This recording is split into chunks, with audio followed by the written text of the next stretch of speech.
நியாயத்திற்காக போராடும் விவசாயிகள் மீதே குண்டாஸ் போட்ட ஒரு மிகப்பெரிய சாதனையை திராவிட மாடல் அரசு தான் செய்திருக்குங்கிறத நம்ம அப்பவே பார்த்தோம்.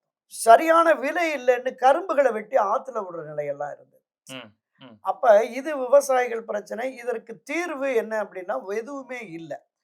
ஒரு பிரச்சனை என்று வருகிற பொழுது, அவர்களை அழைத்து பேசி ஒரு 10 கோரிக்கை சொல்றாங்க.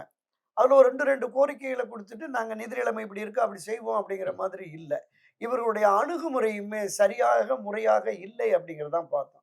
இப்ப பொதுவெளிகள்ல எந்த கட்டணமும் உயர்த்த மாட்டோம்னு சொல்லிட்டு 2 மடங்கு, 3 மடங்கு மின் கட்டணத்த உயர்த்திட்டாங்க. ஆமா. சொத்து வரி 50, 100, 150% சொத்து வரியும் ஏராளமாக உயர்த்திட்டு, இது எல்லா தரப்பு மக்களையும் பாதிக்குது.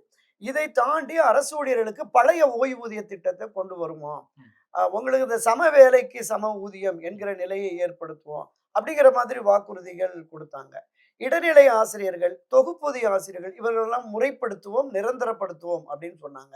துப்புரவு பணியாளர்களையும் அப்படிதான். நாங்க வந்த உடனே உங்கள நிரந்தரப்படுத்திருவோம் அப்படிங்கிற மாதிரி சொன்னாங்க. ஆக சொன்ன எந்த வாக்குறுதியும் நிறைவேறவில்லை.